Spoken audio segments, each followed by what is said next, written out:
Assalamualaikum warahmatullahi wabarakatuh. Perkenalkan, kami dari kelompok 3 akan menunjukkan behind the scene dari pembuatan tugas besar GPI. Oke.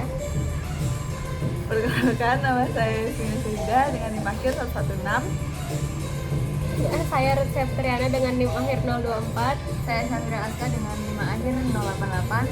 Saya Sarifah Nurha dengan NIM akhir 082. Langsung aja dilihat. Nah, untuk pertama-tama kita akan jelasin untuk konsep game yang akan kita buat. Kita itu rencananya membuat game maze. Nah, rencananya itu nanti bikin maze-nya kayak gini. Ini nanti dibuat dari susunan balok-balok itu. Jadi sini misalnya balok tuh. Nah, ini nanti dibuat dari first person point of view. Jadi kamera itu nanti sebagai player. Nah, karena kamera sebagai player, itu nanti kameranya itu bisa digerakin ke depan, belakang, kanan, kiri. Tuh. Ini udah kode prototipe pertamanya lah. Kita sebagai player tuh kameranya kan kayak bisa mundur, maju, kanan, kiri gitu. Di kodenya sendiri ini kan ada, nah ini tuh kayak variabel-variabelnya lah untuk sebagai kameranya itu ada sudut, ada posisi segala macam, ada orient untuk untuk arah kepala, sama move me flat untuk maju mundurnya. Terus ini ada fungsi lantainya itu untuk bikin gridnya supaya kelihatan perspektifnya. Nah kalau kayak gini kan dia bakalan 2 titik hilang. Kalau kita dari depan dia 1 titik hilang. Kalau dari depan. Terus ini fungsi si kotak tadi. Jadi ada fungsi buat bikin kotak. Nah kotaknya itu si kotak 3 dimensi itu dibentuk dari 6 kotak-kotak 2 dimensi. Jadi ada yang buat kotak di depan, kotak di atas, belakang, dan seterusnya gitu. Jadi ada koordinat dan ukurannya masing-masing. Terus ini press key untuk kontrolnya. Nah ini kan kayak ada beda dimensi gitu kan dia, kayak karena cahayanya itu dari sini, makanya yang ini tuh lebih terang, yang ini lebih gelap. Nah itu diatur di sini di lighting. Jadi terus rencananya kan ini masih 1 balok ya. Nanti rencananya itu baloknya mau dibikin banyak supaya bisa kebentuk maze-nya gitu.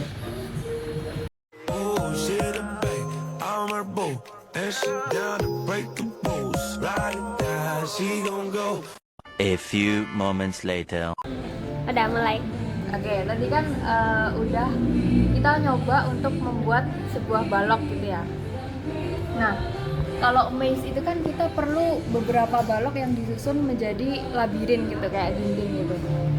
Jadi di sini kita bisa bikin sebuah fungsi balok itu jadi ada parameternya. Jadi nanti tinggal meletakkan balok-balok itu di koordinat mana gitu.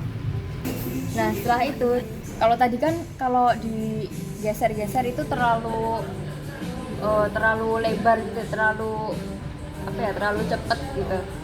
Nah ini udah lebih lambat. Dan juga baloknya udah nambah jadi 4. Ya udah, berarti tinggal coba aja. Nah, untuk selanjutnya kita telah menambahkan collide, di mana collide itu ketika si player ke arah dinding maka dia tidak akan tembus, tapi dia akan berhenti dan akan stuck gitu. Jadi akan menabrak dan tidak akan tembus ke dindingnya. Jadi di tiap balok itu kita ada add wall-nya. Nah, add wall ini sebagai collision di masing-masing balok tersebut. Jadi karena kita memiliki 4 balok, maka kita memiliki 4 collision atau add wall juga. Terus kita juga telah menambahkan keyboard ASWD. Jadi kalau misalkan kita W itu maju, S itu mundur, D itu dia ke kanan, A itu dia ke kiri. Dan kalau misalkan keyboard atau ke kanan itu dia akan arah panahnya ke kanan, kalau kiri dia ke kiri gini. Nah terus untuk yang collide tadi, ketika kita ke arah dinding kita tidak bisa menembus, tapi kita akan stuck seperti itu. Jadi tidak bisa lagi untuk menembus dinding. Nah, sekarang kita mau liatin untuk peta sementara kita. Nah, ini itu dari tampak dari atasnya. Nah, ini tuh tampak depannya kan ini. Nah, kalau yang ini itu tampak belakangnya. Ini kan ini kelihatan lebih panjang, jadinya kelihatan gini. Ini untuk yang sebelah kanan. Nah, ini tuh karena ini kan kanan. Nah, terakhir itu sebelah kiri. Ini doang karena kelihatan dari sebelah sini doang. Ya gitu guys. Sekian video behind the scene dari kami. Wassalamualaikum warahmatullahi wabarakatuh.